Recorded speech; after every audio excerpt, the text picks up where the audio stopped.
มาแล้ว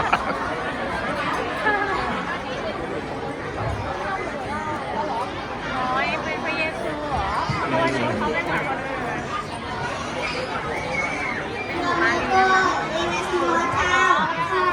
นักแสดงและนิพพานยังก็ไม่เหมือนแม่งานมาแล้วในเมืองเล็กๆชื่อนาซาเรตมีหญิงสาวใจดีคนหนึ่งชื่อว่ามารีวันนี้แอ